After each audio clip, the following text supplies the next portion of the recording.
All right. Well, hey, today we're going to finish what I'm going to be doing in the book of Proverbs for a while. So we're actually going to be in Proverbs chapter 9 today. After Proverbs 9, the book takes a turn into what I consider to be the standard format for Proverbs. And we may deal with that at a later date, but we'll just stop after chapter 9. Next week, I think we might talk about Easter. I think that may be what I'll talk about next week. If you want to know where we'll be next week, you can look forward to hearing a little bit about the resurrection of Jesus. I feel confident I might even mention it today. But it is a good day to be with you. I've enjoyed walking through the beginning section of Proverbs, this instruction to be wise. And what we see in the book of Proverbs consistently, that there is this kind of two paths that mankind has to choose between. There's a path of wisdom and there's a path of folly. And those two paths are very much opposed to one another. You cannot travel the path of wisdom and the path of folly at the same time. You must pick a path and remain on that path. And we get to the conclusion of the introduction of the book of Proverbs in Proverbs chapter 9, and we'll read that today to hear more about what we must do. Starting in verse 1 of chapter 9. It's written, "Wisdom has built her house. She has hewn her 7 pillars. She has slaughtered her beast. She has mixed her wine. She has also set her table. She has sent out her young women to call from the highest places in the town. Whoever is simple, let him turn in here. To him who lacks sense, she says, come, eat of my bread, drink of my wine that I have mixed. Leave your simple ways and live and walk in the way of insight." You see this thing that we've seen before, that wisdom, this personification of wisdom, is actively seeking people to come and be with her. Right? God is seeking us to come and be with him. You see a picture of the Last Supper sort of done here, right? She set out the wine and she has the bread. Eat my bread, drink my wine. Wisdom is calling for you to come and to listen. Come in and eat with me. Wisdom is inviting us to dine and live. Wisdom is currently in the process of calling everybody and say, come inside my home. I prepared a banquet for you to dine, and if you will dine with me, you will live. The promise of wisdom is very, very straightforward. It's not mixed with anything else. It's just a promise that if you'll come, you'll live. You'll see wisdom sends out people to go, these young women into the streets. She sends them out from the high place to go out into the streets and marketplaces and say, turn in here. The meal is set before you today. Guys, that meal is set, and we have to choose, will we heed the call of wisdom? The call of wisdom to be invited in to dine and to live. These high places, by the way, typically in a town, the high places is where the temple is. So wisdom is basically saying, from my temple I send them to go and invite you to come in here. Hear from me. But there's two groups of people. By the way, I struggle with this sometimes. This passage is really straightforward. The beginning and the end give us contrasting opinions. The middle gives us a way to identify who you are right now. I often read the book of Proverbs, and I see Proverbs directed to the wise and Proverbs directed to the fool. And sometimes I find more instruction when reading Proverbs directed to the fool than Proverbs directed to the wise. I read that and I'm like, oh yeah, I need to not do those things. I need to avoid this nonsense. The Proverbs that I commit to memory sometimes are Proverbs like a madman firing deadly arrows, flaming arrows into the night sky, right? Is a man who deceives his neighbor and says, I was only joking. That's like my life verse Proverbs. Because I have a sarcastic nature, I have a desire to be funny, and I can say things with no regard for human life, and I just think, man, that was so funny. I'm just shooting the arrows just blindly out into the night sky. This has never hurt anybody, and then someone comes inevitably up to me and is like, you burned my house down. And I'm like, man, I was just joking. It's just a joke. right? Sometimes our words can be thrown out and we do damage. And so I read the Proverbs sometimes like, man, I identify, sadly at times, closer to the fool. There are Proverbs for the wise, and I'm like, yeah, that's something instructional for me as well. So I want to give you some diagnostic criteria to tell which Proverbs you need to be focusing on in the book of Proverbs as you read forward throughout the rest of the month. And that's what the middle section here gives us in verse 7. It says, whoever corrects a scoffer gets himself abuse, and he who reproves a wicked man incurs injury. Do not reprove a scoffer, or he will hate you. Reprove a wise man, and he'll love you. Give instruction to a wise man, and he will still be wiser. Teach a righteous man, and he will increase in learning. The fear of the Lord is the beginning of wisdom, and the knowledge of the Holy One is insight. For by me your days will be multiplied, and years will be added to your life. If you are wise for yourself. If you scoff, you alone will bear it. And so the diagnostic criteria for you is this. It's really straightforward. It's the second point that I've got here. Is that scoffers and wise people are distinguished by their response to correction. When someone comes to you and you've been caught in the middle of doing something you shouldn't do, wise people make bad choices from time to time. Wise people sometimes take steps off of the path of wisdom and make choices that are wrong. When you're corrected, how do you respond to that correction? Do you respond immediately with defensiveness? Do you throw your hands up and say, well, let's talk about all the things that you've ever done in your life? Right? I don't know if you've ever had those arguments before, and you say, hey, like I think you need to stop doing X. And they're like, well, let's talk about everything that you've ever done. And I'm like, well, I don't want to talk about everything I've ever done. I don't really think it's germane to what we're talking about right now.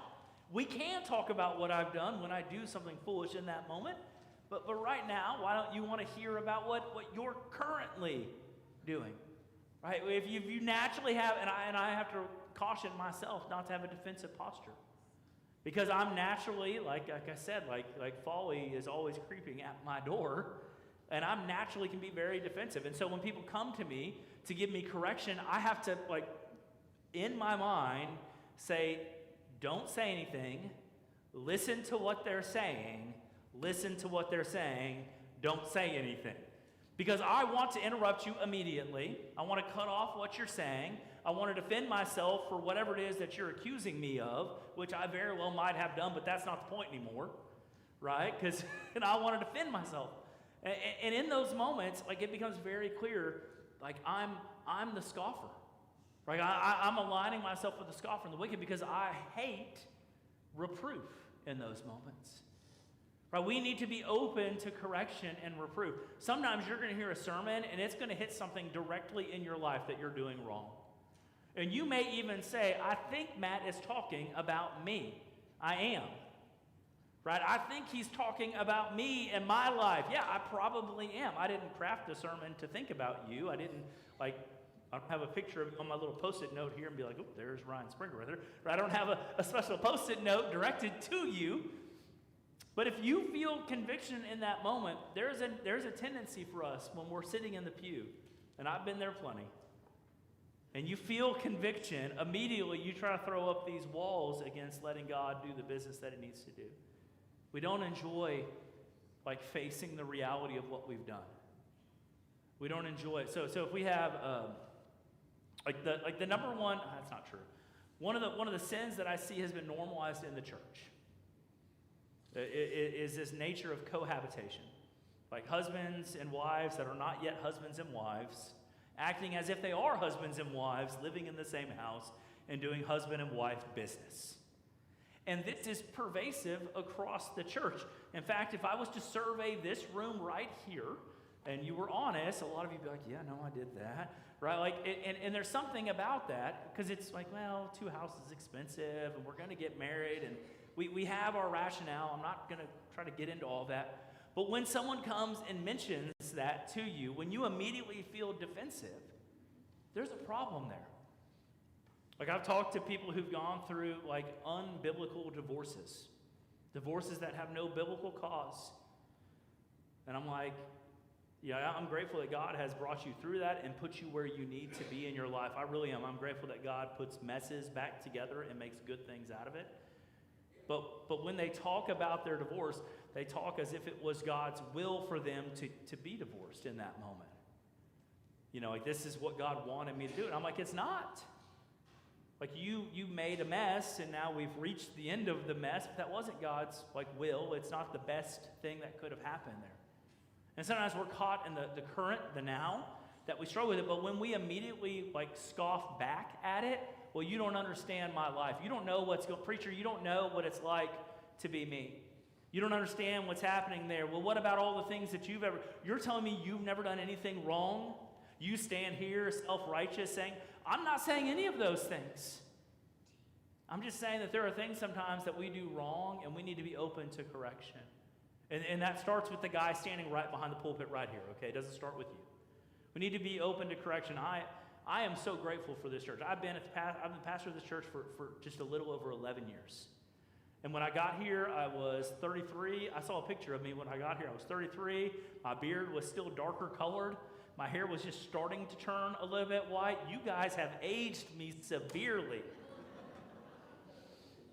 But I look back at that young guy who had never done this job before, and y'all have been so gracious to me. I've made countless mistakes. I still make stupid mistakes.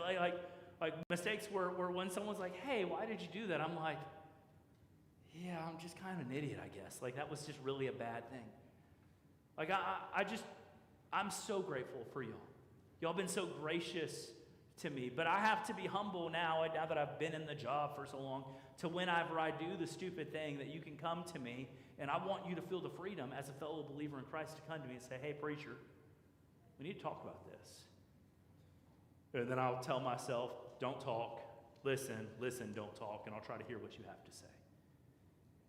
And if I respond poorly, just know I'm identifying with the scoffer there. But that's our diagnostic criteria. You want to know if you're a scoffer or if you're wise? You're distinguished by how you respond to correction. When you are rightly corrected, when you're reproved, when someone tells you this is what God would have you do, when you're responding in those moments, are you responding like defensively? Are you throwing it back on them? Are you dodging and putting it back on them with all the things they've ever done? Or are you willing to receive it? Because the wise, when they get corrected, you know what happens to them? They become wiser. Like, oh, I thank you for bringing that to my attention. I knew there was something that I needed to work on.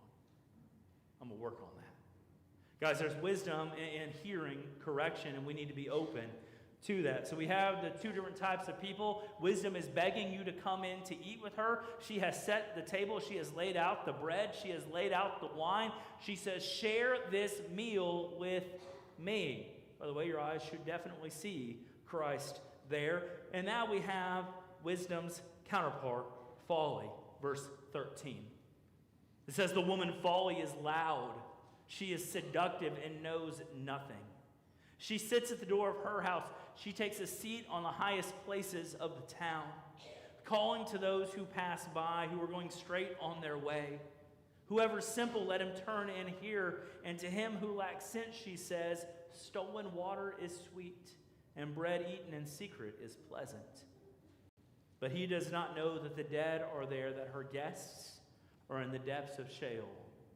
Guys, it's amazing to me, like, wisdom is set up in the high places, calling people to come to the high places to come and share a meal with her. And folly is set up right beside her in the high places, calling for people to come to her.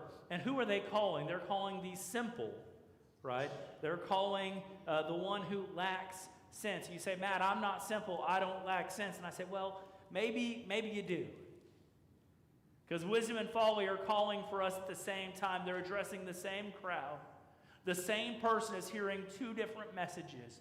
And it's as if they're on a pathway, and wisdom has a house to the left, and folly has a house off to my right. By the way, sheep and goats right here just happened again for y'all. Sorry, goats on this side. And the man is walking down the path, just minding his own business, trying to get through another day. And wisdom calls out, come in and share a meal. I have made a feast for you. Come with me. And folly hears wisdom yelling and shouts over. Right? Folly is described as loud and seductive. And she yells out and she says, you don't want that food over there. I've got better food over here. I've got food that person won't even let you taste. There's a better thing over here. Just turn in. Stolen water tastes the sweetest. Right? Forbidden bread is so much better. Come and eat with me. And you have two clear choices. Will you listen to the one who has set a feast before you to bless you, or will you listen to the one who is actively seeking to trap you by looking to manipulate your base urges? And Satan's path, the path of folly, is always to appeal to your base urges. I say that Satan is clever, and then I say at the same time that he's not. Like, I picture Satan as a fisherman, and we're the fish in the pond, and he just knows what bait to use. And so he sees that you're biting on worms at 2 foot, and so he has his hook 2 foot deep with a live worm on it, and you just swimming by, and you're like, well, that looks pretty good right there. And he's been casting that same lure in the same part of the lake for your entire life, and you have been biting on the same lure in the same lake your entire life. And maybe the worms aren't appealing to you, and so he's got some, I don't know, he's got some jig set up, and he's down on the bottom, and he's trolling for you down there. He knows what you like. He doesn't have to get super creative. He's not, sometimes I don't know how many people in here like to fish, but I'll go into like the fishing section of the store. And I mean, you can be absolutely paralyzed with the number of lures that are out there in the world. And then you look at guys who know what they're doing, and they have like 4. Right? They're not spending their whole life buying all these things because they know 95% of the fish that I want to catch are going to bite one of these 4 things based on how cloudy the water is. And these are the 4 things that I use. And I'll just switch them out till I find what they're biting on, and I'll catch them. Like if our modern day fishermen understand that, I know Satan does as well. And folly is doing that. She looks at your base urges, the things that you want, and she appeals to this desires of your heart. She says, come to me, and you'll experience joys that you never would have experienced otherwise. Like she is taking on the voice of the serpent in the garden. Right? Eve is walking through the garden, minding her own business. There is countless trees for her to eat. The serpent comes up to Eve and says, hey, so you can eat from any of these. And at that point, Eve turns her head to folly, and she hears what folly has to say. She says, no, I can eat from all, but just not one. He says, well, why not that one? She says, well, if we eat of it, we'll die. And the snake says, oh, you won't die. What that actually is better food for you. And God's trying to hold out on you. He doesn't want you to have the good. He wants you just to have the mundane, run-of-the-mill, bad stuff. That food is what you really need. And Eve looks at the tree. She sees that the food is pleasing to the eye. She's wanting to be made wise. She eats, she gives them to her husband who's passively beside her. He eats, and at that moment, sin enters into the world. And Satan has been doing the same thing with you ever since. He comes up to you, and he says, God is holding out on you. He doesn't want you to have good things. He wants you to live a life of like this ritualistic obedience, to be miserable, to be sad, to be dour, not to experience anything good. And God's like, I have laid a feast for you here if you would come and eat it. And Satan's like, his feast is not good. Eat my food instead. And the simple one, the foolish one, the ignorant one who's in the middle of the path has to make a decision. Do I take this meal that's been promised to be good, or do I listen to this one who says they have something even better? And this myth of even better has always been good for mankind to want. Yeah, what God has given you is good, but did you know there's something better? Right? Yeah, obviously, like Jesus, sure, whatever. But do you know there's something better? God doesn't really want you to be happy, but I do. I want you to have all your wants met, your needs met, your urges met. He's trying to make you miserable. And Satan plays this game, the same game that he played in the garden, he plays with your life. And we often turn aside, not recognizing that the guests at that banquet are dead. In the moment they enter in there, they're dead. And today is Palm Sunday. Palm Sunday is such an instructive day for us because Jesus enters into Jerusalem to the acclaim of the crowds. Right? They hear this story. They hear this story, this broad acclaim that, hey, today, at this very moment, the Messiah has entered, and they say, we embrace him. And they walk in like the kids walked in today with their palm branches, and they lay them on the ground before Jesus on the donkey, and they say, blessed is he who comes in the name of the Lord. But 5 days later, they're outside of Pilate's palace, and they're shouting, crucify him. His blood be on our shoulders and on our children's shoulders. Guys, we walk in the grace of God like Palm Sunday. We need to be wary of that urge inside of us that looks like Good Friday.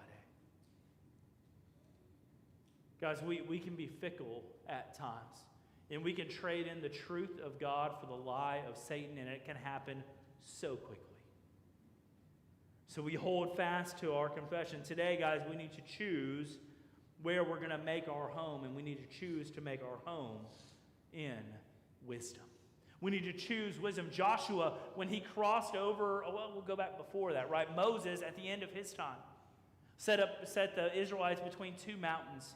And there was the Mount Ebal, which was a mount of curses, and then there was Mount Nebo, right, which was the Mount of blessings. And you have these two mountains set up here. And the idea is like, which mountain will you embrace? And in this mountain, to be blessed, you would have to follow the commands of God. To be cursed was to abandon the call to God. And right, Moses says, choose today, right, whether to choose life and live or not. Just one generation, Joshua, at the end of the conquest, he's conquered the promised land. They've gone across the Jordan. They beat Jericho. They beat Ai. They beat all the nations in the land at that time. And he lays it out before them. And he says, choose today whom you will serve, whether the gods on the other side of the river or the Lord who carried you through all these battles. And Joshua says, as for me and my house, we will serve the Lord. Guys, there is an act of choosing. You have to choose today to make your home with the Lord in wisdom. Because if you don't choose that, you are inevitably choosing to make your home with folly, which leads to death. The people in Jerusalem struggled with the choice. It was put before them, and they said, yes, the Messiah is here. And days later, they say, no, we don't want him. We'll take the insurrectionist criminal Barabbas over Jesus. Guys, we have to choose today who we will serve. You have a volitional decision. I believe that God is sovereign over salvation. It puts me in a weird place as someone who also believes that we have a responsibility to choose to respond to God's offer of salvation. But God is working out. He is presenting to you the truth of his word. That you have a responsibility to respond to the death, the burial, the resurrection of Jesus Christ. That Christ died for your sins and rose again. And you have to personally do business with God. I can't do it for you. If I could, I would. If I could choose for you today, if I could choose for my little 7-year-old son over here today who's only 20% listening to me, right? If I could choose for him today, I would make that choice. That with no hesitation at all. But you have a personal responsibility to respond to the gospel as it's presented today. What will you do with that choice? Because the outcomes are directly opposed to each other. Those who choose wisdom, choose to walk in wisdom, choose to trust Christ for their salvation, they will live forever. Everlasting life. But those who choose folly, right, they will live this life, and this will be their best life. Joel Osteen wrote a book, Your Best Life Today. Sadly, I think it may be true for a lot of people who follow Joel Osteen's teaching. You may get your best life today. This may be all that you get. You will not have your best life today unless you're choosing folly. The path of folly gives you pleasure today. It gives you pain for eternity. The path of wisdom gives you pleasure today and pleasure for eternity. The choice is not that complicated, but you must choose today what you will do. Who will you serve? As for me, to the best ability of my household, we're going to serve the Lord. Church, we need to make that choice. We need to cast off folly. We need to mortify sin, and we need to cling to the gospel of grace that we see in Jesus Christ. We need to acclaim him King of Kings when he rode it on the donkey. We need to cry over his death on the cross. And next Sunday when we gather together, we need to celebrate with full hearts, knowing that our Savior conquered the grave, giving us life forever. Choose today. You have a choice set before you, life and death. Choose life that you might live. Let me pray.